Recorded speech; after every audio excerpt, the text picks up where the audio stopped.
내 가게가 무료 급식소야? 빨리 내쫓고 소금 뿌려. 사장님, 이 도시락 제 돈으로 결제한 거예요. 폐기 도시락 아니에요. 네가 뭔데 내 허락 없이 노숙자를 끌어들여? 너 오늘부로 해고야. 당장 나가. 고작 도시락 하나였습니다. 한겨울 영하의 추위 속 떨고 있는 노인에게 따뜻한 도시락 하나 대접했을 뿐인데 그 대가는 모욕적인 폭언과 즉각적인 해고 통보였습니다. 아픈 어머니의 병원비, 당장의 생계가 걸린 절박한 일자리에서 민우는 그날 밤 그렇게 쫓겨났습니다. 사연 시작 전 좋아요 한번 눌러주시고 2026년 새해 소원을 댓글에 남겨주시면 제가 함께 응원해드리겠습니다. 유난히도 추웠던 어느 밤 살을 애는 칼바람이 골목을 휘감았고 가로등 불빛마저 움츠러든 것처럼 흐릿하게 떨리고 있었죠. 그 바람 속을 뚫고 한 노인이 편의점 앞에 서 있었습니다. 때가 잔뜩 낀 낡은 코트 하나가 그의 전부였어요. 앙상하게 마른 몸은 바람에 휘청거렸고 문 앞에서 한참을 망설이다 결국 안으로 들어오지 못했습니다. 그 모습을 카운터 안에서 지켜보던 청년이 있었어요. 박민우 27살. 눈 밑에는 짙은 그림자가 내려앉았고 어깨는 피로에 절어 축 처져 있었죠. 그런데도 민우는 문 밖의 노인에게서 눈을 떼지 못했습니다. 저분 저러다 얼어 죽겠구나. 그 생각이 가슴 한쪽을 콕콕 찔렀거든요. 바로 그때였습니다. 매장 전화가 요란하게 울렸어요. 민우가 수화기를 드는 순간 고막을 찢을 듯한 고함이 쏟아졌습니다. 야, 박민우. 지금 CCTV 보고 있는데 너 뭐 하는 거야? 점주 박 사장이었습니다. 저 문 앞에 거지 안 보여? 당장 쫓아내, 어서! 사장님, 저분 손님일 수도 있잖아요. 뭐 사러 오신 건지도 모르고. 민우가 조심스럽게 말을 꺼냈지만 돌아온 건 더 거친 폭언이었습니다. 손님, 야, 너 눈 삐었냐? 저런 사람이 사긴 뭘 사? 뭐 훔치러 온 거라고? 당장 내쫓고 소금 뿌려! 다시 얼씬도 못하게!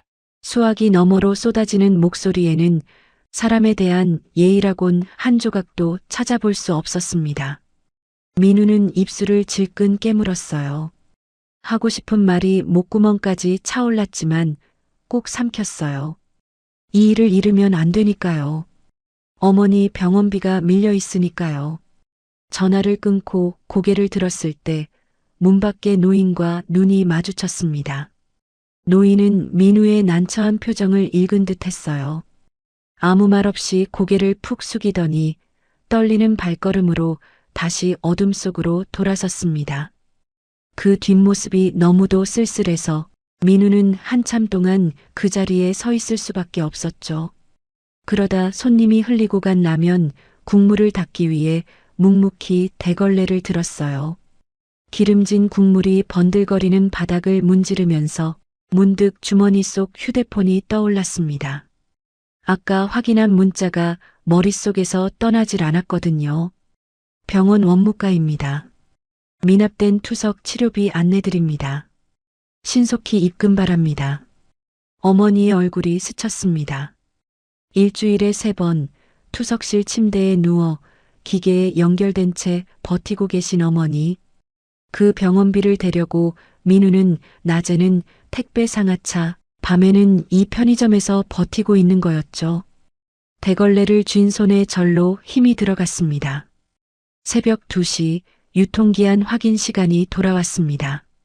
민우는 냉장 칸을 훑으며 도시락들의 라벨을 하나씩 체크했어요. 그러다 손이 멈췄습니다.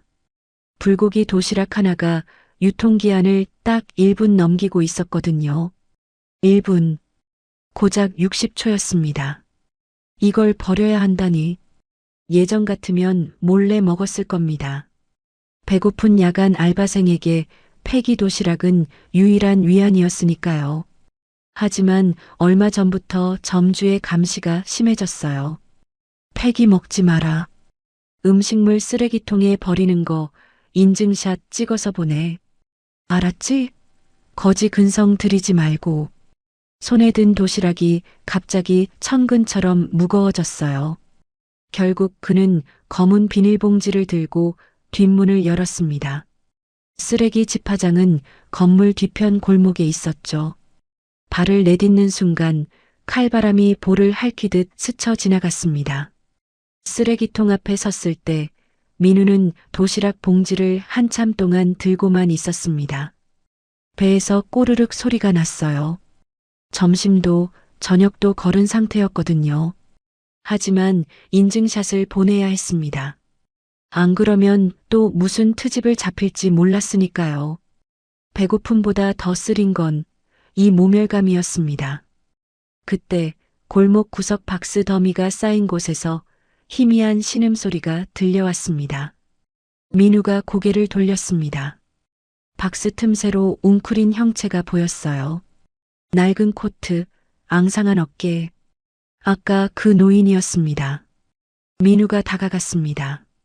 노인은 박스를 입을 삼아 덮고 있었는데 온몸이 사시나무처럼 떨리고 있었어요. 어르신! 어르신, 괜찮으세요? 민우가 노인의 어깨를 흔들었습니다. 노인은 간신히 눈을 떴지만 초점이 흐릿했어요. 입술이 움직였지만 말이 되어 나오지 않았습니다. 그저 떨리는 손으로 민우의 소매를 붙잡았을 뿐이었죠.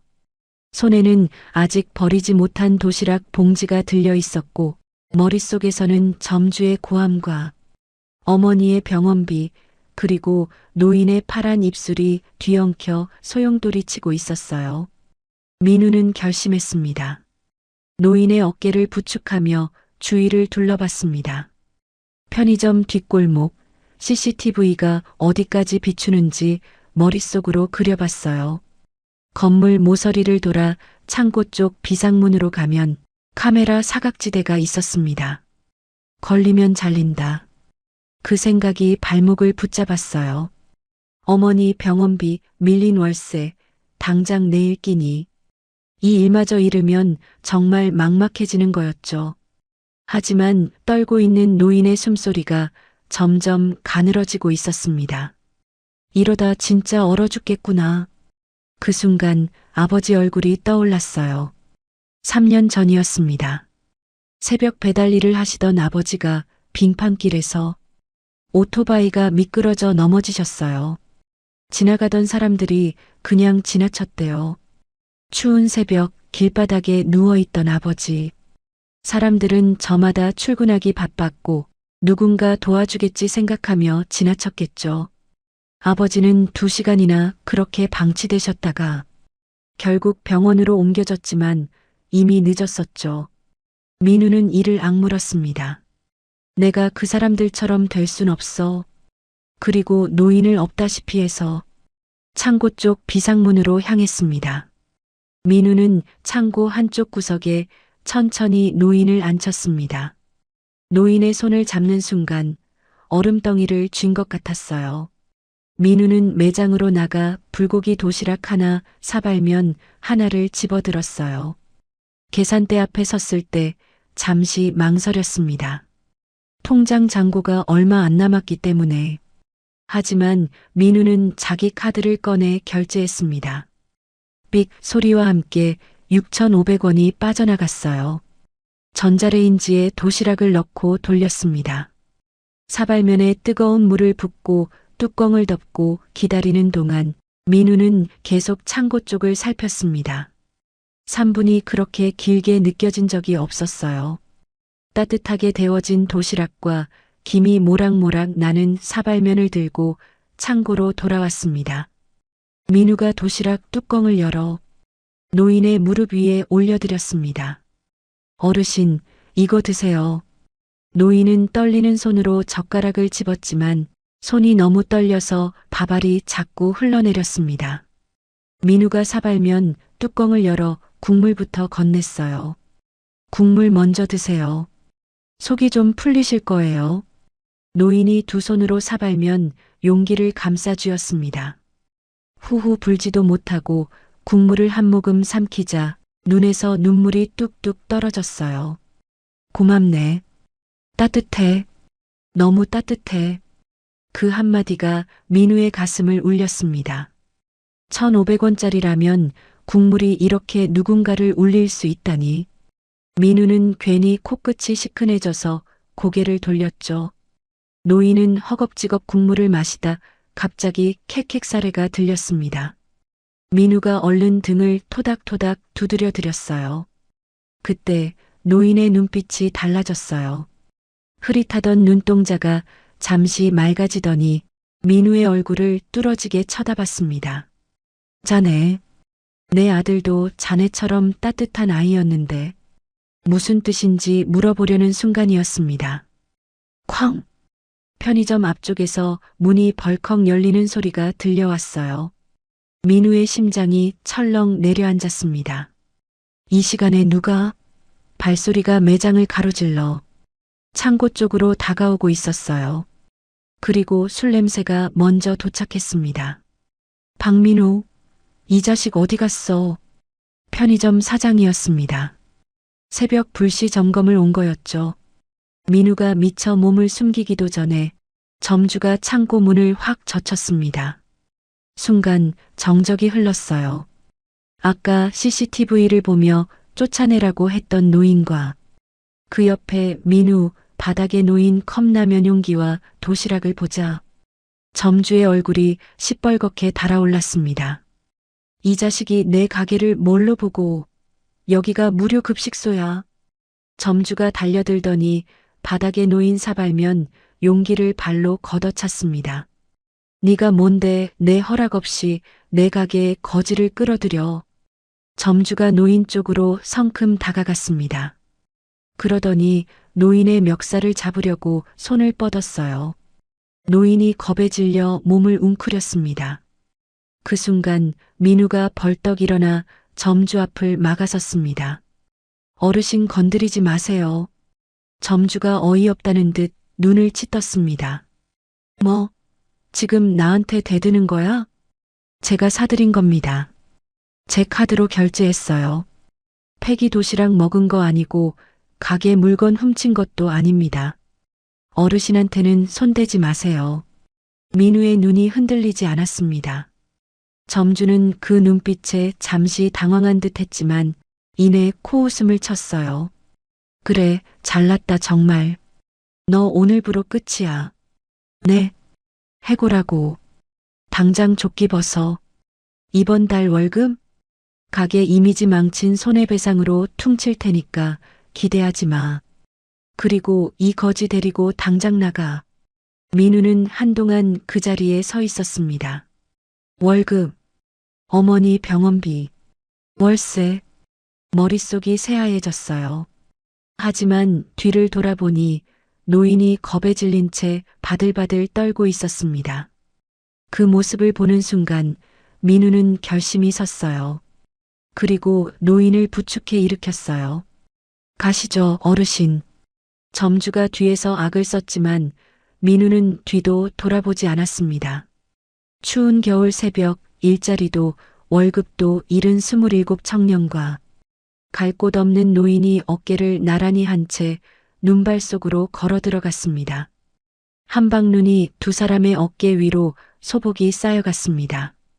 민우는 노인을 부축한 채 골목을 빠져나왔지만 막상 갈 곳이 없었어요. 노인을 어디로 모셔야 할지, 경찰서? 병원? 하지만 이 시간에 열려있는 곳이 있을 리 없었죠. 무엇보다 노인에게는 신분증도 연락처도 아무것도 없었습니다. 노인이 민우의 팔을 잡고 있던 손에서 힘이 점점 빠지고 있었어요. 추위에 지친 몸이 한계에 다다른 거였죠. 민우는 결심했습니다. 일단 집으로 가자.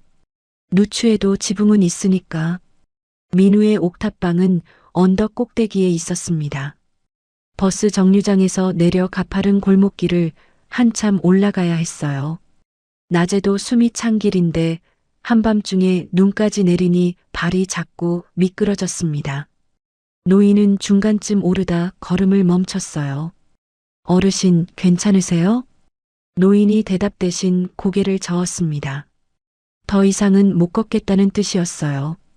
민우는 망설임 없이 노인 앞에 쪼그려 앉았습니다. 업어드릴게요. 노인이 손사래를 쳤지만 민우는 노인의 팔을 자기 어깨에 둘렀어요. 그리고 천천히 일어섰습니다. 그런데 이상했어요. 노인의 몸이 깃털처럼 가벼웠거든요. 얼마나 굶으셨을까? 얼마나 오래 거리에서 떠도셨을까? 민우는 코끝이 찡해졌습니다. 언덕 꼭대기 낡은 건물 옥상에 다다랐을 때 민우의 다리는 후들거리고 있었어요. 하지만 내색하지 않았죠. 녹슨 철문을 열고 방 안으로 들어서는 순간 한기가 확 밀려왔습니다. 방 안이 냉골이었어요. 보일러 기름이 떨어진 지 며칠째였거든요. 기름값을 아끼려고 버티고 있었는데 오늘처럼 추운 밤에는 실내도 바깥이랑 별반 다를 게 없었습니다. 민우는 노인을 조심스럽게 내려드리고 방 안을 둘러봤어요. 단칸방에 놓인 거라곤 작은 싱크대, 낡은 이불, 그리고 전기장판 하나가 전부였죠. 민우가 전기장판 스위치를 올렸습니다. 다행히 전기는 아직 안 끊겼더군요. 장판이 천천히 따뜻해지기 시작했어요. 민우는 노인을 장판 위에 눕히고 옷장에서 이불을 꺼내 덮어드렸습니다. 어르신, 여기 누워 계세요. 금방 따뜻해질 거예요. 노인이 떨리는 목소리로 물었습니다. 자네는 어디서 자려고? 민우는 괜찮다는 듯 웃어 보였어요.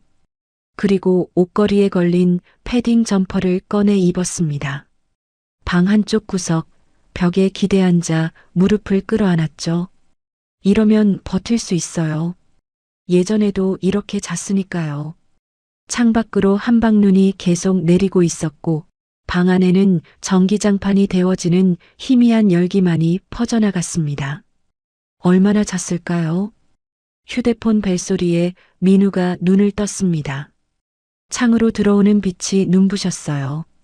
아침이었죠. 몸이 뻣뻣하게 굳어 있었습니다. 추위에 웅크리고 자느라 온몸이 쑤셨거든요. 민우는 부스스 일어나 휴대폰을 확인했습니다. 병원 전화번호였어요. 심장이 쿵 내려앉았지만 서둘러 전화를 받았습니다. 박민우 씨 되시죠? 원무과입니다. 어머니 치료비 건으로 연락드렸어요. 네. 말씀하세요.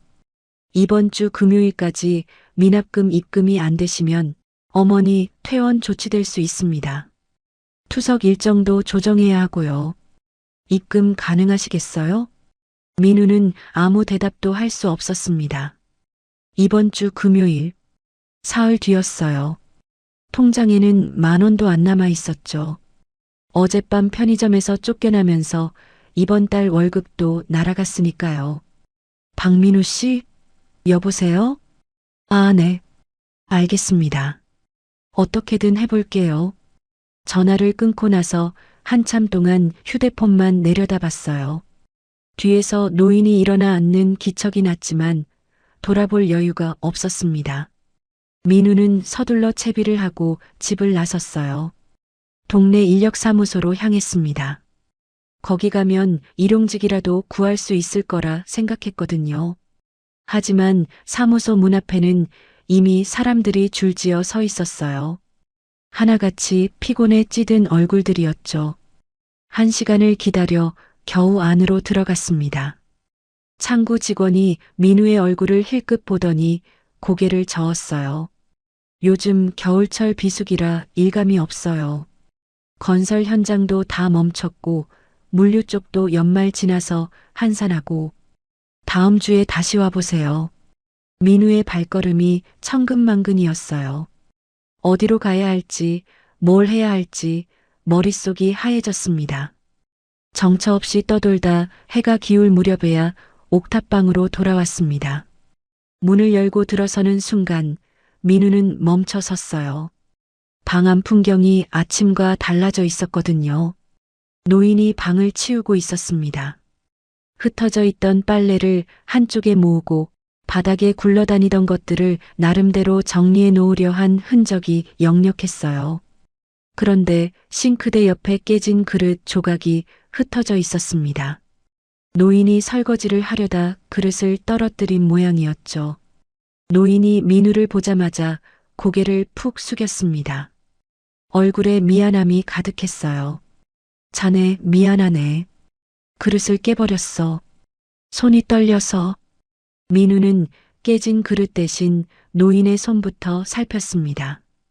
혹시 다치진 않았나 싶어서요. 어르신, 안 다치셨어요? 손 좀 보여주세요. 노인의 손에는 다행히 상처가 없었어요. 내가 짐이네. 자네한테 짐이야. 어젯밤도 나 때문에 일을 잃었고 오늘도 이렇게 패만 끼치고. 민우는 아무 말 없이 빗자루를 들어 그릇 조각을 쓸었습니다. 노인의 말이 틀린 건 아니었어요.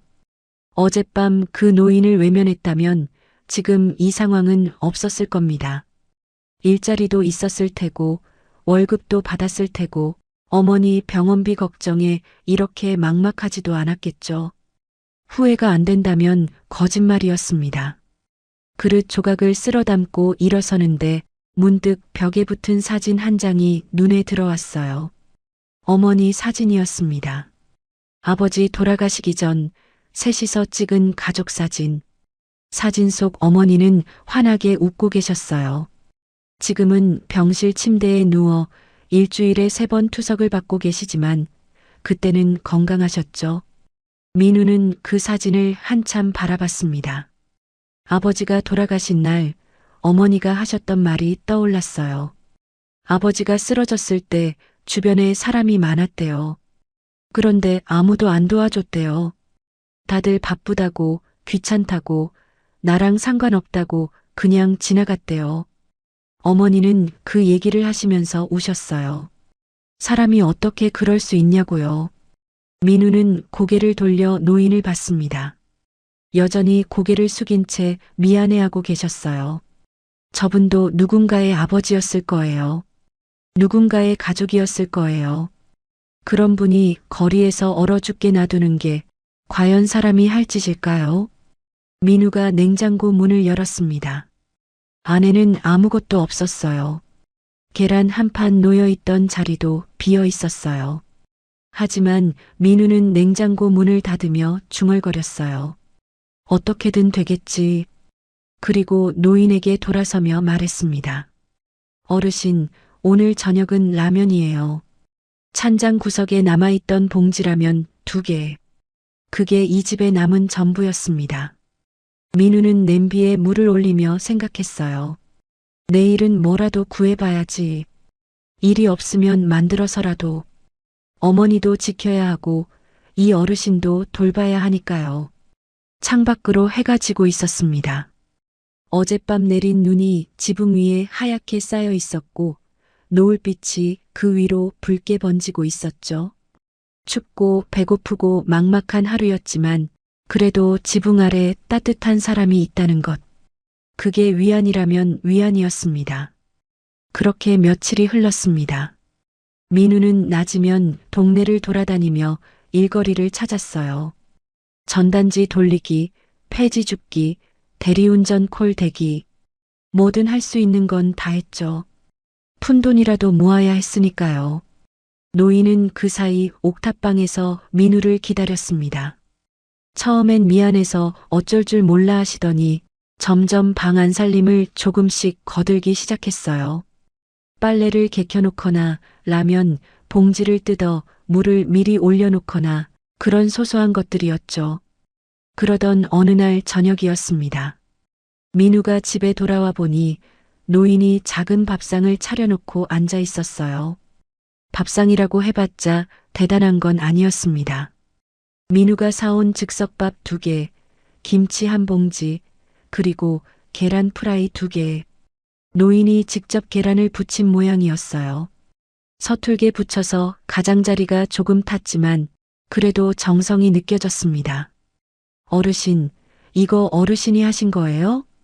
응, 자네 매일 밖에서 고생하는데 내가 뭐라도 해야지. 맛은 없을 거야. 손이 떨려서 제대로 못 뒤집었어. 민우는 괜히 코끝이 찡했어요. 밥상 앞에 마주 앉아 수저를 들었습니다.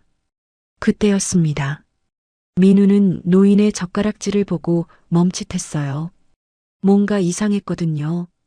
노인의 손은 분명 떨리고 있었습니다.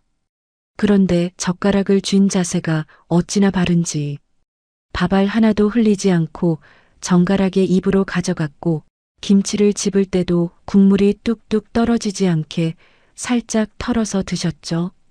민우가 김치를 노인 쪽으로 밀어드렸습니다. 어르신, 김치 더 드세요. 노인이 고개를 살짝 숙이며 받았어요. 고맙네. 짧은 말이었지만 민우는 그 억양에서 묘한 기품을 느꼈어요. 밤이 깊어지고 노인은 전기장판 위에서 잠이 들었습니다. 민우는 벽에 기대 앉아 휴대폰을 만지작거리다 스르르 눈이 감겼어요. 그러다 한밤중에 문득 눈이 떠졌습니다. 방 안에 중얼거리는 소리가 들려왔거든요. 처음엔 노인이 깬 줄 알았어요. 하지만 아니었습니다. 노인은 눈을 감은 채 잠꼬대를 하고 있었어요. M&A 3조 14일까지 지분방어. 민우는 귀를 의심했습니다. 뭐라고? M&A 지분방어? 그게 뭔데? 노인은 잠꼬대를 멈추고 다시 고르게 숨을 쉬기 시작했어요. 알아들을 수 없는 말에 잠시 생각하다 다시 눈을 감았습니다. 다음 날 오후 민우가 집에 돌아왔을 때 노인은 창가에 앉아 멍하니 밖을 내다보고 있었습니다. 해질녘 노을빛이 노인의 얼굴 위로 붉게 물들어 있었죠. 민우가 다가가려는 순간 노인의 볼 위로 눈물이 흘러내리는 게 보였어요. 어르신? 민우가 부르자 노인이 화들짝 놀라며 얼굴을 돌렸습니다. 황급히 손등으로 눈물을 훔치며 억지로 웃어 보였어요. 아무것도 아니야. 해가 눈부셔서 그래. 하지만 민우는 알 수 있었습니다. 그건 눈부심 때문이 아니었어요. 노인의 눈빛에는 무언가를 그리워하는, 아니 잃어버린 것을 떠올리는 사람만이 가질 수 있는 아득함이 담겨 있었거든요. 그날 밤 민우는 노인의 코트를 세탁하기로 했습니다. 며칠째 그대로 두었더니 냄새가 심해졌거든요. 노인이 잠든 사이 코트를 들고 세탁기 앞으로 갔어요. 코트 안쪽을 펼쳐보니 고급 브랜드 로고가 희미하게 새겨져 있었습니다. 겉은 낡꽃대가 탔지만 안감은 고급 실크였어요. 그리고 로고 옆에 이니셜이 박혀 있었습니다. 금실로 수놓은 두 글자 J, K. 민우는 한참 동안 그 자수를 내려다봤습니다. 이게 뭐지? 이 코트 원래 엄청 비싼 거였던 건가? J, K는 뭐지?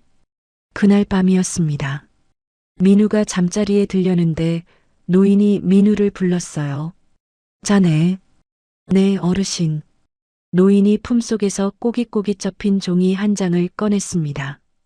언제 적어둔 건지 종이가 낡고 구겨져 있었어요. 노인이 그 종이를 민우에게 내밀었습니다. 이거 내가 까먹을까봐 적어둔 거야. 근데 이게 뭔지 모르겠어. 자니가 좀 봐줘. 민우가 종이를 받아 펼쳤습니다. 삐뚤빼뚤한 글씨로 두 단어가 적혀 있었어요. 진수, 성? 진수성? 사람 이름인가? 아니면 뭔가 다른 뜻인가? 민우는 고개를 갸웃했지만 당장은 알 수 없었습니다. 노인도 자신이 왜 이걸 적었는지 기억하지 못했어요. 민우는 그 종이를 소중히 접어 주머니에 넣었습니다. 왠지 이게 중요한 단서가 될 것 같은 느낌이 들었거든요. 창밖으로 달이 떠오르고 있었습니다. 이 어르신은 대체 누구일까? 왜 이렇게 된 걸까? 민우는 잠들기 전까지 그 생각을 떨칠 수 없었어요. 며칠이 더 지났지만 민우의 형편은 나아지지 않았습니다. 일용직 자리는 여전히 없었고 통장 잔고는 바닥을 드러낸 지 오래였어요. 어머니 병원에서는 하루가 멀다 하고 독촉 전화가 왔죠. 민우는 버티고 또 버텼지만 이제 정말 한계였습니다. 그래서 결심했어요. 편의점에 다시 가보기로요. 밀린 알바비라도 받아야 했거든요.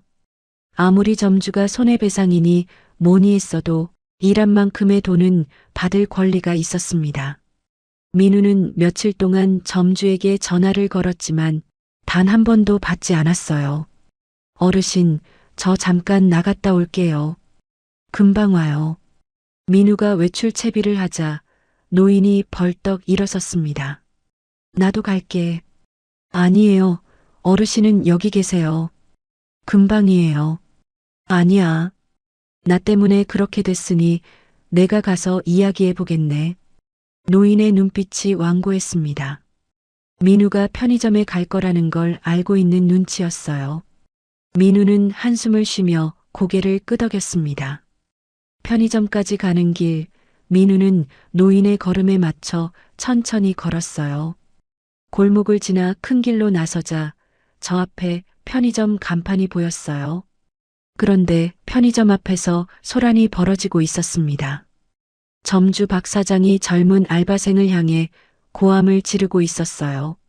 20살쯤 되어 보이는 여자 알바생이 고개를 푹 숙인 채 서 있었고 점주는 그 앞에서 손가락질을 해대며 윽박지르고 있었죠. 아, 내가 몇 번을 말해. 손님 오면 인사를 해. 인사를. 죄송합니다, 사장님. 죄송하면 다야? 네 같은 애가 왜 이렇게 많아? 어휴, 답답해. 민우는 그 광경을 보며 속이 뒤틀렸습니다. 똑같았어요. 자기한테 했던 것과 똑같은 레퍼토리, 똑같은 폭언. 저 사람은 변하지 않는구나. 아니, 변할 생각이 없는 거구나. 잠시 후 민우가 편의점 안으로 들어섰습니다. 점주가 고개를 돌리고 민우를 알아보는 순간 얼굴이 일그러졌어요. 너 어딜 또 기어들어와. 사장님, 밀린 알바비 받으러 왔습니다. 일한 만큼만 주시면 바로 갈게요. 알바비? 내가 너한테 돈을 왜 줘? 네가 망친 가게 이미지 생각하면 내가 네한테 받아야 해. 점주가 카운터 뒤에서 뭔가를 집어들었습니다. 굵은 소금이 담긴 봉지였어요. 그리고 민우를 향해 확 뿌렸습니다. 하얀 소금 알갱이가 민우의 옷과 얼굴 위로 흩뿌려졌죠. 영업 방해로 신고하기 전에 당장 나가. 민우는 얼굴에 묻은 소금을 손등으로 훔쳤습니다. 치욕스러웠지만 꾹 참았습니다. 여기서 싸우면 손해보는 건 자기뿐이니까요. 바로 그때였습니다. 뒤에서 노인의 목소리가 들려왔어요. 여기가. 민우가 뒤를 돌아봤습니다. 노인이 편의점 유리창 밖을 멍하니 바라보고 있었어요. 눈동자가 흔들리고 있었습니다. 마치 무언가 기억이 떠오른 사람처럼요. 여기가 거기인가?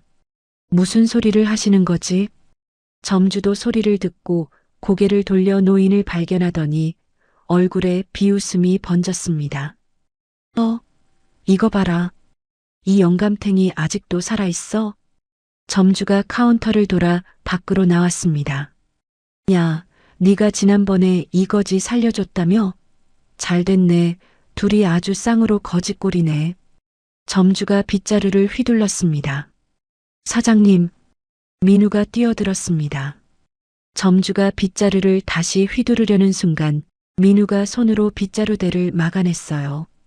손바닥이 얼얼하게 저렸지만 아랑곳하지 않았습니다. 민우의 눈에 불이 켜졌어요. 지금까지 꾹꾹 눌러왔던 분노가 터져나왔습니다. 사장님, 돈 없다고 이러지 마십시오. 처음이었습니다. 민우가 점주에게 소리를 지른 건요. 점주가 멈칫했어요. 잠깐 당황한 기색이 스쳤지만 이내 코웃음을 쳤습니다. 그때 주변이 술렁거리기 시작했습니다. 지나가던 행인들이 하나둘 멈춰서서 구경하고 있었어요. 몇몇은 휴대폰을 꺼내 영상을 찍고 있었죠. 편의점 앞에서 벌어진 소란이 눈길을 끈 거예요. 점주가 그걸 발견하자 태도가 확 바뀌었어요. 갑자기 목소리를 높이며 손사래를 쳤습니다. 아이고, 여러분. 이 사람들이 지금 저한테 행패를 부리는 겁니다. 장사하는 사람한테 이러면 안 되죠. 민우는 기가 막혔습니다. 점주가 능청스럽게 카메라를 향해 손을 흔들었습니다. 저 양반이 노숙자인데 자꾸 우리 가게 앞에서 진을 치고 저 젊은 놈은 예전에 물건 훔쳐서 해고된 알바예요. 지금 보복하러 온 겁니다. 상황을 모르는 행인들은 고개를 갸웃하며 수군거렸어요. 누가 진짜인지 알 수 없으니까요. 민우는 억울했지만 여기서 더 싸워봤자 소용없다는 걸 알았습니다. 되레 자기만 손해보는 거였죠. 민우는 이를 악물고 노인의 손을 잡았어요. 어르신, 가시죠. 노인은 여전히 멍한 표정으로 무언가 되뇌이는 듯 편의점을 바라보고 있었습니다. 민우가 노인을 부축해 골목으로 들어섰습니다. 뒤에서 점주의 비아냥거리는 목소리가 들려왔어요. 다신 얼씬거리지 마. 다음에 또 오면 진짜 경찰 부른다. 민우는 뒤를 돌아보지 않았습니다. 주먹을 꽉 쥔 채 노인과 함께 골목을 걸었어요. 노인이 민우의 손을 꼭 쥐었어요. 떨리는 목소리로 말했습니다. 미안하네, 자네. 괜히 나 때문에. 아니에요, 어르신. 어르신 잘못 아니에요. 편의점에서 돌아오는 길은 유난히 멀게 느껴졌습니다. 민우는 노인을 부축한 채 천천히 골목을 걸었어요. 둘 다 말이 없었습니다. 점주에게 당한 수모가 아직 가슴에 남아 있었거든요. 골목을 빠져나와 큰 길로 접어드는데 저 앞에서 폐지 줍는 리어카가 지나가고 있었습니다. 허리가 굽은 할머니가 산더미처럼 쌓인 폐지를 끌고 가고 있었어요. 바퀴가 덜컹거릴 때마다 폐지 더미가 흔들렸고 그중 몇 장이 바람에 날려 흩어졌습니다. 그때였어요. 흩날린 종이 한 장이 빙글빙글 돌더니 마침 노인의 발치 앞에 사뿐히 내려앉았습니다. 신문지 조각이었어요. 민우가 무심코 그 종이를 집어들었습니다. 그런데 손에 든 순간 민우의 시선이 단번에 멈췄습니다. 신문 경제면 하단에 커다란 광고가 실려 있었습니다. 굵은 글씨로 적힌 제목이 눈에 확 들어왔죠. 진수성찬 그룹 창업주 강진수 명예회장, 실종 1년째, 사례금 5억. 민우는 눈을 의심했습니다. 진수성찬? 그 이름이 어디서 들어본 것 같았어요. 아니, 들어본 게 아니라 본 적이 있었습니다. 주머니에 넣어둔 그 종이, 노인이 삐뚤빼뚤하게 적어둔 메모. 진수, 성? 그게 진수성찬이었던 거예요. 민우의 심장이 쿵쾅거리기 시작했습니다. 떨리는 손으로 신문을 펼쳐 광고를 자세히 읽었어요.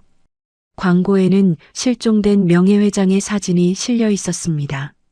젊은 시절 사진이었어요. 양복을 말끔하게 차려입고 카메라를 향해 온화하게 웃고 있는 모습이었죠. 민우는 사진을 뚫어지게 쳐다봤습니다.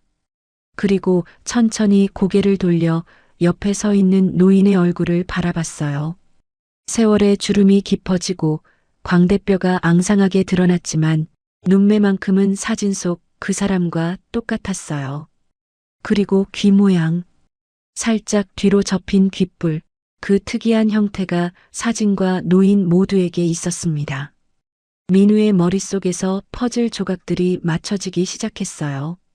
코트 안감에 고급 브랜드 로고와 J, K 이니셜, 잠꼬대로 중얼거리던 M&A, 지분 방어 같은 단어들, 젓가락질에서 느껴지던 품이 있는 몸가짐. 민우가 떨리는 목소리로 물었어요. 어르신. 노인이 고개를 들었습니다. 민우가 신문을 노인 앞에 내밀었어요. 사진이 보일게요. 어르신, 이거 보세요. 이 사람, 어르신 맞죠?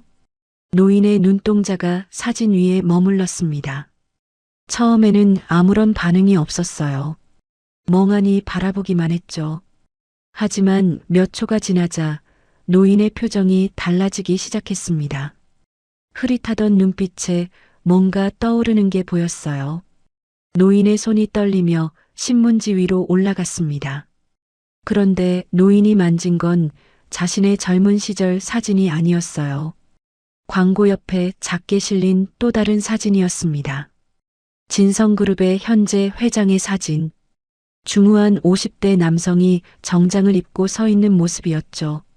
노인의 손가락이 그 얼굴 위를 천천히 쓸었습니다. 그리고 노인이 입을 열었어요. 성훈아 내 아들 성훈이. 노인의 눈에서 눈물이 쏟아지기 시작했습니다. 노인은 신문지를 가슴에 끌어안으며 오열했습니다. 민우는 그 모습을 보며 코끝이 시큰해졌습니다. 이분이 정말 그 대기업 회장님의 아버지, 창업주 명예회장님이라고? 그런 분이 어쩌다 이렇게 거리를 떠돌게 된 걸까? 가슴이 먹먹해졌어요. 하지만 지금 감상에 젖어 있을 때가 아니었습니다. 민우는 재빨리 신문 광고를 다시 살폈어요. 하단에 연락처가 적혀 있었습니다. 제보처 진수성찬 그룹 비서실 직통. 전화번호가 크게 박혀 있었어요. 민우는 주머니에서 휴대폰을 꺼냈습니다. 떨리는 손으로 번호를 눌렀어요. 신호음이 울렸습니다. 한 번, 두 번, 세 번. 네, 진수성찬 그룹 비서실입니다. 여성의 목소리가 들려왔어요. 민우가 다급하게 말을 꺼냈어요. 저기요. 신문에서 봤는데요. 실종된 명예회장님 건으로 전화드렸습니다. 제가 그분을 찾은 것 같아요. 전화기 너머에서 짧은 침묵이 흘렀습니다. 그리고 목소리 톤이 살짝 변했어요. 실례지만 어떻게 찾으셨다는 건지 구체적으로 말씀해 주시겠어요? 제가 편의점에서 일하다가 이 어르신을 발견했는데요. 거리에서 쓰러져 계셨어요. 그래서 제가 모시고 왔습니다. 잠깐만요. 상대방이 말을 끊었습니다. 목소리가 차가워졌어요. 혹시 사례금 때문에 전화하신 거 아니시죠? 이런 전화 하루에도 수십 통씩 옵니다. 허위 제보는 법적 처벌 대상인 거 아시죠? 아니에요. 진짜라니까요. 그렇게들 말씀하시죠. 죄송하지만 저희도 일일이 확인할 수가 없어서요. 끊겠습니다. 잠깐만요. 민우가 소리쳤습니다. 전화가 끊기기 직전이었어요. 머릿속을 빠르게 굴렸습니다. 뭔가 증거가 될 만한 걸 말해야 해. 아니면 이대로 끊긴다. 그때 떠오른 게 있었어요. 코트요. 어르신이 입고 계신 코트 안감에 자수가 있어요. JK라고 금실로 수놓아져 있어요. 전화기 너머가 조용해졌습니다. 민우는 거기서 멈추지 않았어요. 그리고요, 어르신 팔목에 화상 흉터가 있어요. 옛날에 다치신 것 같은데 꽤 큰 흉터예요. 정막이 흘렀습니다. 1초, 2초, 3초. 민우는 숨을 죽이고 기다렸어요. 그리고 전화기 너머의 목소리가 180도 달라졌습니다. 지금 어디 계십니까? 차갑던 톤이 싹 사라지고 다급함이 묻어났어요. 민우가 현재 위치를 말하자 상대방이 빠르게 받아 적는 소리가 들렸습니다. 절대 움직이지 마십시오. 꼼짝 말고 그 자리에 계세요. 지금 바로 사람을 보내겠습니다. 명예회장님, 괜찮으신 거죠? 다친 데는 없으시죠? 네. 건강은 좀 안 좋으신 것 같은데 일단 의식은 있으세요. 알겠습니다. 회장님께 바로 보고하겠습니다. 전화가 끊겼습니다. 민우는 휴대폰을 쥔 채 멍하니 서 있었어요. 심장이 아직도 쿵쾅거리고 있었습니다. 옆에서 노인이 여전히 신문지를 끌어안고 울고 있었어요. 아들 사진을 쓰다듬으며 알아들을 수 없는 말을 중얼거리고 있었죠. 민우는 노인의 어깨를 조심스럽게 감쌌습니다. 어르신, 이제 괜찮을 거예요. 곧 가족분들이 오실 거예요. 아드님이 오실 거예요. 노인이 고개를 들었습니다. 눈물에 젖은 눈으로 민우를 바라봤어요. 그리고 떨리는 손으로 민우의 손을 꽉 잡았습니다. 말 대신 눈빛이 모든 걸 말하고 있었습니다. 고맙다고요. 민우는 고개를 끄덕였습니다. 그리고 노인을 부축해 근처 벤치에 앉혔어요. 해가 기울어 노을빛이 두 사람 위로 붉게 내려앉았습니다. 바람이 여전히 차가웠지만 민우의 가슴 속에는 뭔가 따뜻한 게 피어오르고 있었어요. 이제 곧 끝나겠지. 이 어르신도 가족품으로 돌아가시겠지. 민우는 그렇게 생각하며 노인 곁을 지켰습니다. 전화를 끊고 얼마 지나지 않아 다시 전화벨이 울렸습니다. 민우가 황급히 받았어요. 박민우 씨 되십니까? 진수성찬 그룹 비서실장입니다. 아, 네. 접니다. 회장님께서 직접 가고 계십니다. 지금 출발하셨으니 1시간 정도 걸릴 겁니다. 그때까지 절대 이동하지 마시고 명예회장님을 안전한 곳에 모셔주십시오. 네, 알겠습니다. 혹시 명예회장님 컨디션은 어떠십니까? 의식은 괜찮으신가요? 민우가 옆에 앉은 노인을 바라봤습니다. 의식은 있으신데 좀 지쳐 보이세요. 며칠 동안 제대로 못 드시기도 했고요. 알겠습니다. 의료진도 함께 출발했으니 조금만 버텨주십시오. 정말 감사합니다. 박민우 씨. 전화가 끊겼습니다. 민우는 휴대폰을 주머니에 넣고 주위를 둘러봤어요. 1시간 동안 있을 곳을 찾아야 했습니다. 옥탑방은 보일러 기름이 떨어져서 냉골이었고 근처 카페나 식당은 돈이 없어서 들어갈 수가 없었습니다. 민우의 주머니에는 동전 몇 개가 전부였어요. 자판기 음료 하나 겨우 뽑을 수 있는 돈이었죠. 그때 문득 한 곳이 떠올랐습니다. 편의점 앞 벤치였어요. 그 벤치는 건물 처마 밑에 있어서 바람막이가 되었거든요. 점주가 싫긴 했지만 벤치는 누구나 앉을 수 있는 곳이었습니다. 거기라면 바람이라도 피할 수 있을 거예요. 어르신, 잠깐 이동할게요. 바람 피할 데가 있어요. 민우가 노인을 부축해 일으켰습니다. 천천히 걸어 편의점 쪽으로 향했어요. 다행히 점주는 안 보였습니다. 민우는 노인을 벤치에 조심스럽게 앉혔어요. 처마가 바람을 막아주니 확실히 덜 추웠습니다. 어르신, 여기 잠깐 계세요. 제가 따뜻한 거 하나 사올게요. 금방 와요. 민우가 주머니에서 동전을 꺼냈습니다. 자판기는 골목 모퉁이에 있었어요. 율무차라도 하나 뽑아다 드려야겠다고 생각했죠. 따뜻한 캔을 손에 쥐고 계시면 조금이나마 체온 유지가 될 테니까요. 민우가 자판기 쪽으로 뛰어갔습니다. 동전을 넣고 버튼을 눌렀어요. 덜컹 소리와 함께 따뜻한 율무차 캔이 떨어졌습니다. 민우가 캔을 집어들고 돌아서는 순간이었어요. 편의점 쪽에서 소리가 들려왔습니다. 아이씨, 징글징글하네 진짜. 점주 목소리였어요. 민우의 심장이 철렁 내려앉았습니다. 골목을 돌아 편의점 앞이 보이는 순간 민우는 그 자리에서 멈춰 섰습니다. 점주가 노인 앞에 서 있었어요. 한 손에는 검은 쓰레기 봉지를 들고 있었죠. 그리고 그 봉지를 노인의 발치에 툭 던졌습니다. 봉지가 터지면서 음식물 쓰레기가 쏟아졌어요. 시큼한 냄새가 확 퍼졌습니다. 거지들이 왜 자꾸 알짱거리는 거야? 장사하는 가게 앞에. 노인은 벤치에 앉은 채 고개를 푹 숙이고 있었습니다. 사장님, 민우가 소리쳤습니다. 달려가며 고함을 질렀어요. 점주가 고개를 돌렸습니다. 뭐야, 너 또 왔어? 내가 경고했잖아. 다시는 오지 말라고. 민우는 대답하지 않고 점주 앞을 지나쳐 노인에게 달려갔어요. 노인의 신발 위로, 바지 끝자락 위로 음식물 쓰레기 국물이 튀어 있었습니다. 노인은 고개를 들지 못했어요. 어르신, 괜찮으세요? 노인이 떨리는 목소리로 대답했습니다. 괜찮아. 괜찮아.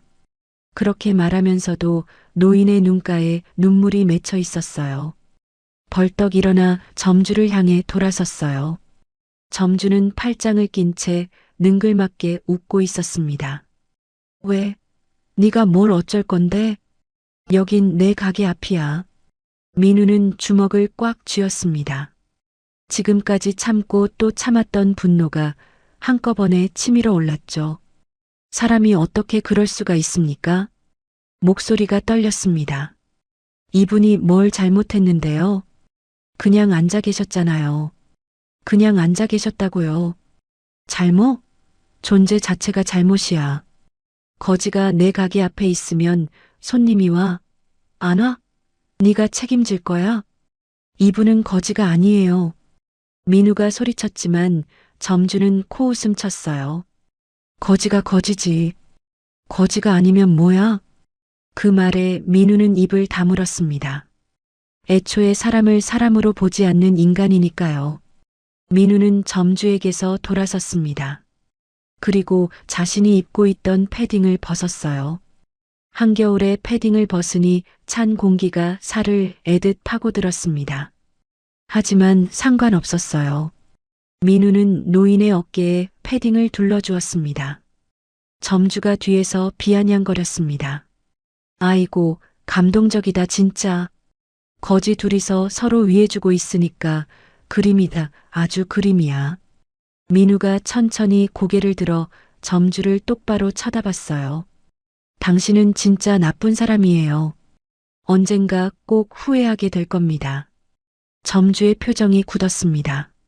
잠깐이었지만 당황한 기색이 스쳤어요. 하지만 곧 얼굴을 일그러뜨리며 빈 쓰레기통을 발로 찼습니다. 쓰레기통이 바닥에 굴러 요란한 소리를 냈죠. 뭐? 후회? 야, 너 따위가 지금 나한테 협박을 해? 점주가 성큼성큼 다가왔습니다.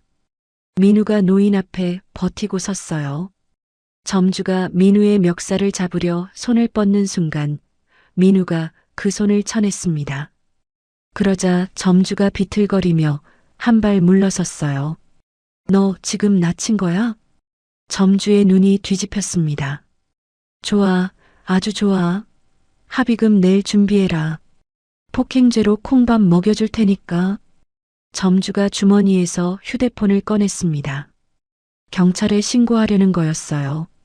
민우는 그런 점주를 바라보며 아무 말도 하지 않았습니다. 무슨 말을 해도 소용없다는 걸 알았거든요. 바로 그때였습니다. 골목 저편에서 소리가 들려왔어요. 웅웅거리는 엔진 소리였습니다. 점주가 고개를 돌렸습니다. 민우도 고개를 돌렸어요. 골목 입구에 고급 승용차의 헤드라이트 불빛이 보였습니다. 좁은 골목길에 어울리지 않는 최고급 수입차들이 줄지어 멈춰 섰습니다. 헤드라이트 불빛이 어둠을 가르며 골목 전체를 환하게 비췄어요. 엔진 소리가 잦아들자 묘한 정적이 흘렀습니다. 점주가 눈을 휘둥그레 뜨며 중얼거렸어요. 뭐야? 여기 뭐 높으신 분이라도 사나? 호기심 가득한 얼굴로 차들 쪽을 기웃거렸습니다. 이 허름한 골목에 저런 차가 올 일이 없었거든요. 점주는 혹시 자기 가게에 무슨 유명인이라도 오나 싶어 고개를 갸웃갸웃 거렸어요. 첫 번째 차의 문이 열렸습니다. 검은 정장 차림의 남자들이 내렸어요. 1명, 2명, 3명.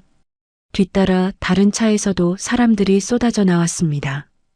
하나같이 건장한 체격에 귀에 이어피스를 꽂고 있었죠. 경호원들이었어요. 그들은 빠르게 흩어지더니 편의점 주변을 에워쌌습니다. 마치 훈련된 군인처럼 정확하고 신속한 움직임이었어요. 점주의 표정이 달라졌습니다. 뭔가 이상하다는 걸 눈치챈 거죠. 여기 내 가게 앞이야. 뭐 하는 거야, 당신들. 점주가 소리쳤지만 경호원들은 눈길조차 주지 않았습니다. 그저 묵묵히 주변을 통제할 뿐이었어요. 점주가 버럭 화를 내며 앞으로 나섰습니다. 영업 방해하지 마. 내 가게라고. 바로 그때 두 번째 차의 문이 열렸습니다. 민우는 그 순간을 평생 잊지 못할 거예요. 차에서 내린 건 중후한 인상의 50대 남성이었습니다. 검은색 캐시미어 코트를 걸친 모습이 한눈에 봐도 범상치 않았죠. 그런데 그 남자의 얼굴을 보자 민우는 너무 놀랐습니다. TV에서 몇 번 봤던 얼굴이었거든요. 뉴스에서, 경제 프로그램에서, 신문 일면에서. 진수성찬 그룹 강성훈 회장. 국내 굴지의 식품 대기업을 이끄는 총수. 그 사람이 지금 이 허름한 골목에 서 있었습니다. 회장은 차에서 내리자마자 주변을 둘러봤어요. 눈빛이 다급하게 움직였습니다. 뭔가를 찾고 있었죠. 그리고 편의점 앞 벤치에 앉아 있는 노인을 발견하는 순간 달려오기 시작했습니다. 아버지. 입술 사이로 새어나온 목소리는 거의 신음에 가까웠어요. 강 회장이 노인 앞에 다다르자 점주가 그 앞을 막아섰습니다. 아니, 뉘신데 남의 영업장 앞에서 이래요. 회장은 점주를 쳐다보지도 않았습니다. 그냥 지나치려 했어요. 하지만 점주가 계속 앞을 가로막았죠. 그 순간 뒤따라오던 경호원 한 명이 점주의 어깨를 잡아 옆으로 가볍게 밀어냈습니다. 점주가 휘청거리며 벽에 등을 부딪혔어요. 야, 이거 뭐야? 폭행이야, 폭행? 점주의 고함은 허공에 흩어졌습니다. 회장이 벤치 앞에 도착했습니다. 노인은 여전히 민우의 패딩을 어깨에 두른 채 앉아 있었어요. 추위에 몸이 움츠러들어 있었고 얼굴에는 아까 당한 수모의 흔적이 남아 있었죠. 회장이 노인 앞에 털썩 무릎을 꿇었습니다. 비싼 코트 자락이 차가운 바닥에 질질 끌렸지만 신경 쓰지 않았어요. 아버지. 회장의 목소리가 떨렸습니다. 아버지, 저 성훈입니다. 성훈이에요. 노인이 천천히 고개를 들었습니다. 흐릿한 눈동자가 강 회장의 얼굴 위에 머물렀어요. 한참을 바라보다가 노인의 눈이 서서히 또렷해지기 시작했습니다. 성훈아. 네, 아버지. 접니다. 아버지 아들 성훈이요. 회장의 눈에서 눈물이 쏟아졌습니다. 아버지, 어디 계셨던 겁니까? 아버지가 사라지시고 나서 얼마나 찾았는지 아세요? 전국 방방곡곡 안 뒤진 데가 없어요. 경찰도 탐정도 다 동원했는데 못 찾았어요. 아버지 도대체 어디 계셨던 거예요? 회장이 노인의 손을 꽉 잡았습니다. 노인의 손은 앙상하고 거칠었어요. 한때 대기업을 일궜던 손이라고는 믿기 어려울 정도로요. 회장은 그 손을 자신의 이마에 가져다 대며 오열했습니다. 아버지, 죄송합니다. 진작 못 찾아서 죄송합니다. 노인의 눈에서도 눈물이 흘러내렸어요. 떨리는 손으로 아들의 머리를 쓸었습니다. 성훈아, 우리 성훈이. 그리고 노인이 물었어요. 세상에서 가장 평범한 하지만 그래서 더 가슴을 찢는 질문을요. 밥은 먹었니? 회장이 고개를 들었습니다. 눈물 젖은 얼굴로 아버지를 바라봤어요. 그리고 대답했습니다. 네, 아버지. 밥 먹었습니다. 그래. 그럼 됐다. 노인이 아들의 볼을 손으로 감쌌습니다. 거친 손바닥이 아들의 눈물을 닦아주었어요. 민우는 그 광경을 지켜보며 눈시울이 뜨거워졌습니다. 아버지와 아들. 1년 만에 재회. 그때 점주가 다가왔습니다. 뭔가 심상치 않다는 걸 눈치챈 얼굴이었어요. 회장과 노인을 번갈아 보더니 점점 얼굴이 하얘지기 시작했습니다. 저기, 혹시? 점주가 더듬거리며 물었어요. 이 어르신이. 설마. 경호원 한 명이 점주를 향해 말했습니다. 진수성찬 그룹 창업주 강진수 명예회장님이십니다. 점주의 얼굴이 사색이 되어 있었습니다. 진수성찬 그룹의 회장님이라고요? 이 어르신이? 그의 되물음에 아무도 대답하는 이는 없었습니다. 회장은 아버지를 끌어안은 채 한참을 울었습니다. 1년이라는 시간이 얼마나 길었을까요? 아버지를 잃어버리고 전국 방방곡곡을 뒤지고 밤마다 악몽에 시달렸을 그 시간. 회장의 어깨가 들썩일 때마다 그 세월의 무게가 느껴졌어요. 한참 뒤 회장이 고개를 들었습니다. 눈물을 훔치며 아버지의 상태를 살피기 시작했어요. 그런데 회장의 표정이 점점 굳어졌습니다. 아버지의 신발에 바지 끝자락에 음식물 쓰레기가 잔뜩 묻어 있었거든요. 시큼한 냄새도 났어요. 아버지, 이게 뭡니까? 회장이 아버지의 바지를 살피며 물었습니다. 노인은 대답하지 않았어요. 그저 고개를 숙일 뿐이었죠. 회장이 천천히 일어섰습니다. 그리고 주변을 둘러봤어요. 벤치 옆 바닥 어르신의 다리 옆에 터진 쓰레기 봉지가 흩어져 있었습니다. 누가 봐도 어르신을 향해 던져진 듯한 모양새였어요. 음식물 쓰레기가 여기저기 널브러져 있었고 그중 일부가 아버지의 몸에 튀어 있었던 것을 확인한 회장의 눈빛이 싸늘하게 변했습니다. 누가 이랬습니까? 낮은 목소리였지만 골목 전체가 얼어붙는 것 같았어요. 회장이 주변을 천천히 둘러봤습니다. 경호원들, 민우, 그리고 바닥에 주저앉아 있는 점주. 누가 내 아버지께 이런 짓을 한 겁니까? 아무도 대답하지 않았습니다. 정적이 흘렀어요. 아까부터 지켜보던 동네 주민 2-3명이 천천히 손을 들어 점주를 가리켰습니다. 회장의 시선이 점주에게로 향했습니다. 점주는 바닥에 주저앉은 채 바들바들 떨고 있었어요. 회장과 눈이 마주치자 황급히 2 손을 내저었습니다. 아닙니다. 제가 그런 거 아닙니다. 오해십니다. 점주가 회장 쪽으로 다가왔어요. 저는 몰랐습니다. 이분이 그렇게 높으신 분인 줄 몰랐어요. 그냥 노숙자인 줄만 알았어요. 노숙자면 이래도 됩니까? 회장이 말을 끊었습니다. 목소리에는 분노가 느껴졌어요. 노숙자면 쓰레기를 던져도 됩니까? 사람 취급 안 해도 됩니까? 점주가 입을 다물었습니다. 대답할 말이 없었거든요. 회장이 비서에게 물었습니다. 이 편의점 건물, 우리 회사 소유 아닌가? 비서가 태블릿을 확인하며 대답했어요. 맞습니다. 진수성찬 그룹 자산관리 계열사 소유입니다. 회장님. 그래. 회장의 입가에 쓴웃음이 번졌습니다. 내 건물에서 내 아버지가 이런 취급을 받은 거군. 점주의 얼굴이 더욱 하얘졌어요. 이 건물이 진수성찬 소유라는 걸 몰랐던 거죠. 아니, 알았어도 신경 쓰지 않았을 겁니다. 어차피 자기 가게니까요. 회장이 비서를 향해 말했습니다. 본사법무팀 불러.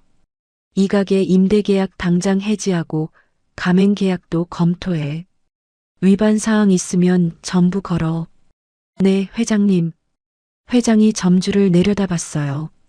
그리고 노인 학대, 모욕죄 걸 수 있는 거 다 걸어서 고소해. 콩밥을 먹여줘야겠어. 점주가 벌떡 일어났습니다. 무릎을 후들거리며 회장의 바지가랑이를 붙잡았어요. 회장님, 제발 한 번만 봐주십시오. 제가 잘못했습니다. 점주의 어깨가 들썩이며 울음 섞인 목소리가 터져나왔어요. 가게가 제 전 재산입니다. 이거 없으면 저 죽습니다. 제발요, 회장님. 딱 한 번만요.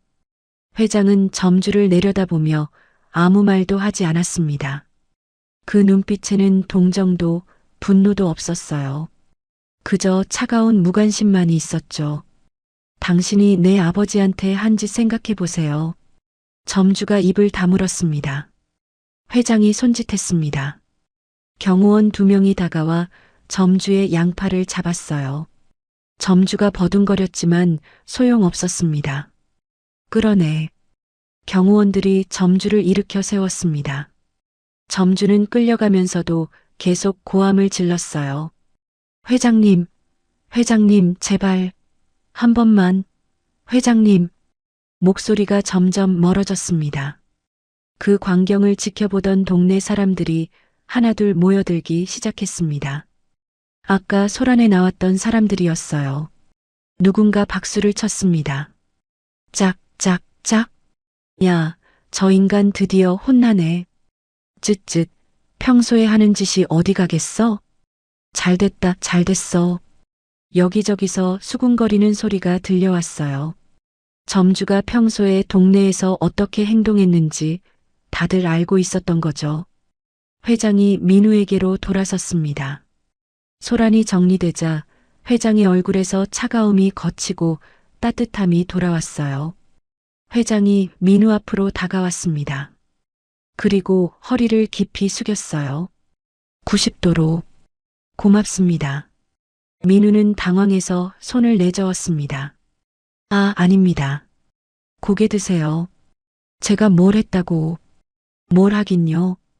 회장이 고개를 들며 말했어요. 눈가가 붉어져 있었습니다. 아버지를 찾게 해주셔서 감사합니다. 당신이 아니었으면 저희 아버지 영영 못 배웠을지도 모릅니다. 그렇게 열심히 찾아 헤맸는데도 찾지 못했는데. 민우는 뭐라고 대답해야 할지 몰랐어요. 그냥 당연히 해야 할 일을 했을 뿐인데. 이름이 박민우 씨라고 했죠? 네. 민우 씨. 이 은혜를 어떻게 갚아야 할지 모르겠습니다. 진심으로 감사드려요. 회장이 다시 한번 고개를 숙였습니다. 그 순간 민우의 다리에서 힘이 빠졌어요. 며칠간의 긴장이 한꺼번에 풀린 거였죠. 잠을 제대로 못 자고 밥을 제대로 못 먹고 노인을 신경 쓰느라 정신없이 보냈던 시간들.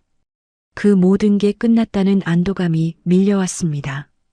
휘청거리는 민우를 회장이 얼른 잡아주었어요. 괜찮아요? 네, 괜찮습니다. 잠깐 다리에 힘이 풀려서. 회장이 민우를 부축하며 벤치에 앉혔습니다. 그리고 경호원에게 지시했어요. 차에서 담요하고 따뜻한 음료 가져와. 두 분 드릴 수 있게. 잠시 후 민우와 노인은 나란히 벤치에 앉아 따뜻한 담요를 두르고 있었습니다. 손에는 김이 모락모락 나는 음료가 들려 있었어요. 회장이 아버지 옆에 쪼그려 앉으며 말했습니다. 아버지, 이제 집에 가요. 따뜻한 집으로요. 노인이 고개를 끄덕였어요. 그리고 옆에 앉은 민우를 바라봤습니다. 떨리는 손으로 민우의 손을 꽉 잡았어요. 이 청년이 날 살렸어. 성훈아, 이 은혜 꼭 갚아라. 꼭. 회장이 진지하게 고개를 끄덕였습니다. 걱정 마세요, 아버지. 반드시 갚겠습니다. 밤하늘에 별이 떠오르고 있었어요. 차가운 바람이 불었지만 민우의 마음은 따뜻했습니다. 일주일이 지났습니다. 민우는 병원 복도를 걸으며 아직도 꿈을 꾸는 것 같았어요. 일주일 전만 해도 통장 잔고가 0원이었고 어머니 퇴원 통보를 앞두고 있었거든요. 그런데 지금은 어머니가 VIP 병실에 계셨습니다. 최고의 의료진이 붙어서 수술 준비를 하고 있었고 모든 비용은 진수성찬 그룹사나 재단에서 처리했어요. 병실 문을 열고 들어서자 어머니가 침대에 기대 앉아 민우를 기다리고 계셨습니다. 일주일 전과는 얼굴빛이 달라져 있었어요. 제대로 된 치료를 받으니 혈색이 돌아온 거였죠. 민우야. 어머니가 민우를 보며 웃으셨어요. 아직도 믿기지가 않는다. 이게 다 네 덕이래. 제가 뭘 했다고요. 그냥 당연한 걸 했을 뿐인데. 어머니가 민우의 손을 잡으셨습니다. 네가 바르게 살고 착하게 자라줘서 내가 이런 복도 받는구나. 민우는 대답하지 못했어요. 괜히 눈시울이 뜨거워져서요. 네 아버지가 하늘에서 보고 있을 거다. 아들 잘 키웠다고 그렇게 말하고 있을 거야. 어머니의 눈에도 눈물이 어렸습니다. 민우는 어머니의 손을 꼭 잡았어요. 아무 말도 필요 없었습니다. 그날 오후 민우의 휴대폰에 알림이 떴습니다. 은행 앱이었어요. 무심코 열어본 민우는 숫자를 보고 눈이 휘둥그레졌습니다. 1억 원. 잔고에 1억 원이 찍혀 있었어요. 입금 자명은 진수성찬 그룹이었습니다. 민우는 황급히 전화를 걸었어요. 비서실로 연결되자마자 말했습니다.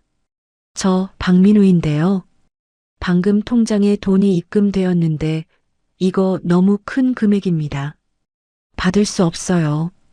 전화기 너머로 잠시 정적이 흐르더니 익숙한 목소리가 들려왔어요. 강상훈 회장이었습니다. 민우 씨, 나 강성훈이요. 아, 회장님. 저 정말 이건 못 받겠습니다. 너무 큰 돈이에요. 큰 돈? 회장이 나직이 웃었어요. 민우 씨, 내 아버지 목숨값이 겨우 그것뿐이겠어요? 1년 동안 아버지 찾으려고 쓴 돈이 얼만지 알아요? 그런데 당신이 내 아버지를 살렸어. 이건 사례금이 아니라 내 마음이에요. 받아줘요. 민우는 한참 동안 말을 잇지 못했습니다.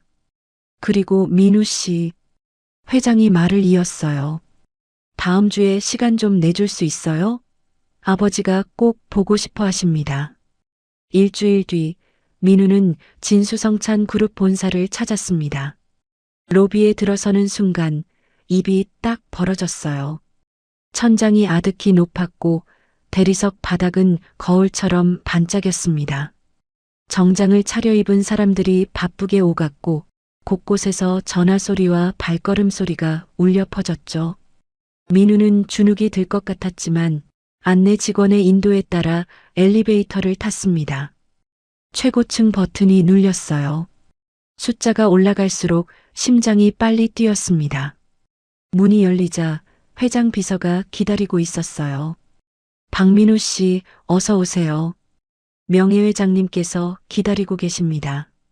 비서의 안내를 따라 복도를 걸었습니다. 그리고 커다란 문 앞에 멈춰 섰어요. 문이 열렸습니다. 방 안에는 창가에 테이블이 하나 놓여 있었어요. 그리고 그 테이블 앞에 한 사람이 앉아 있었습니다. 강진수 명예회장이었습니다. 하지만 처음 만났을 때와는 완전히 달라져 있었어요. 말끔하게 이발을 하셨고 깔끔한 정장을 입고 계셨습니다. 얼굴에는 혈색이 돌아왔고 눈빛도 또렷해져 있었죠. 일주일 전 골목에서 떨고 있던 그 노인이라고는 믿기 어려울 정도였어요. 명예회장이 민우를 보자 환하게 웃으셨습니다. 왔나 청년. 어르신. 민우가 다가가자 명예회장이 손짓으로 맞은편 의자를 가리켰어요.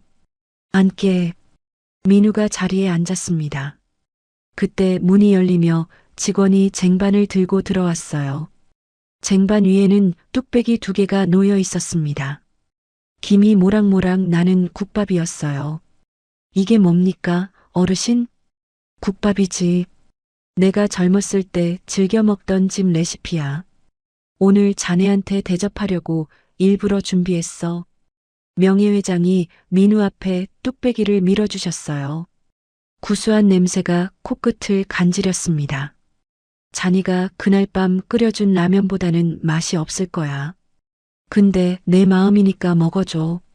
민우는 울컥했습니다. 어르신. 응?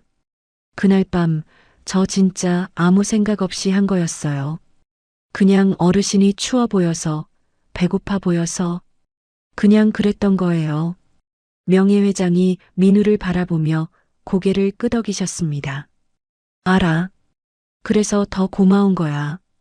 명예회장이 숟가락을 들며 말씀하셨어요. 세상에 계산 없이 베푸는 사람이 얼마나 되겠나. 다들 뭔가 바라고 친절을 베풀지. 근데 자네는 달랐어. 아무것도 바라지 않았잖아. 그게 진짜 선함이야. 민우는 고개를 숙였습니다. 뭐라고 대답해야 할지 몰랐거든요. 자, 먹게. 식기 전에 두 사람은 마주 앉아 국밥을 먹었습니다. 창밖으로 햇살이 쏟아져 들어왔고 방 안가득 따뜻한 공기가 흘렀어요. 골목에서 함께 라면을 나눠 먹던 그날 밤처럼, 아니 그날보다 더 평화로운 시간이었습니다. 식사가 끝난 뒤 명예회장이 민우에게 말씀하셨어요. 민우 씨, 한 가지 부탁이 있네. 네, 말씀하세요. 우리 회사에 와줄 수 있겠나? 민우는 귀를 의심했습니다. 네, 제가요? 그래. 기획실에 자리 하나 만들어뒀어. 정규직이야. 스펙이나 학력은 신경 쓰지 마. 우리 회사에서 인성 전형이라는 걸 새로 만들었거든. 자네가 1호 입사자야. 민우는 아무 말도 할 수 없었어요. 입이 벌어진 채 명예회장을 바라볼 뿐이었죠. 자네 같은 사람이 우리 회사에 필요해. 능력은 가르치면 돼. 근데 인성은 안 그래. 타고나는 거야. 자네는 그걸 가지고 있어. 민우의 눈에 눈물이 고였습니다. 어르신, 싫다는 말은 하지 마. 꼭 자네가 와줬으면 좋겠어. 자네 아니었으면 난 아마 죽은 목숨이겠지. 명예회장이 손을 내밀었어요. 어때, 같이 일해볼래? 민우는 그 손을 꽉 잡았습니다. 1년이 흘렀습니다. 어느 맑은 봄날, 민우는 어머니와 함께 거리를 걷고 있었어요. 어머니는 수술이 성공해서 건강을 되찾으셨습니다. 이제는 투석도 필요 없었죠. 두 사람은 나란히 손을 잡고 한 건물 앞에 멈춰 섰습니다. 민우가 고개를 들어 간판을 바라봤어요. 민우네 쉼터. 그 아래 작은 글씨가 적혀 있었습니다. 무료 급식소 겸 카페. 배고픈 분, 추운 분, 누구나 환영합니다. 이곳은 1년 전 그 편의점이 있던 자리였어요. 강성훈 회장이 편의점 가맹해지 한 자리에 쉼터를 만든 겁니다. 그리고 민우의 이름을 붙여 무료 급식소도 운영했어요. 민우가 문을 열고 안으로 들어갔습니다. 안에는 따뜻한 공기와 구수한 밤 냄새가 가득했어요.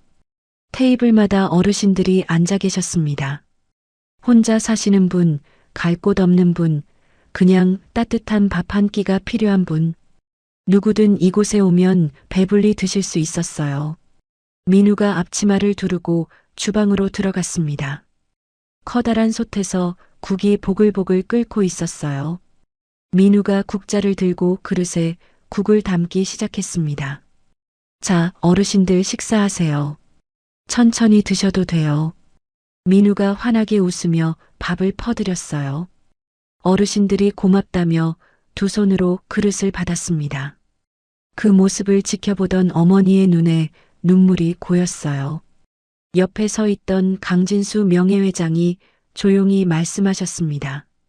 훌륭한 아들을 두셨습니다. 어머니가 눈물을 훔치며 대답했어요. 아버지를 닮았어요. 남 도와주는 거, 못 보고 지나치는 거, 다 아버지 닮은 거예요. 명예회장이 고개를 끄덕이며 미소 지으셨습니다. 그 아버지도 분명 하늘에서 기뻐하고 계실 겁니다. 창밖으로 봄바람이 불어왔어요. 벚꽃잎이 흩날리며 거리를 분홍빛으로 물들였습니다. 1년 전 그 밤 체감온도 영하 20도의 골목에서 시작된 작은 인연. 라면 한 그릇에서 시작된 따뜻함. 그것이 지금 이 자리까지 온 거였어요. 작은 친절은 사라지지 않습니다. 언젠가 더 큰 기적이 되어 반드시 돌아옵니다. 여러분이라면 우연히 베푼 작은 친절로 어느 날 갑자기 통장에 1억이 꽂힌다면 가장 먼저 무엇을 하고 싶으신가요? 댓글로 남겨주세요.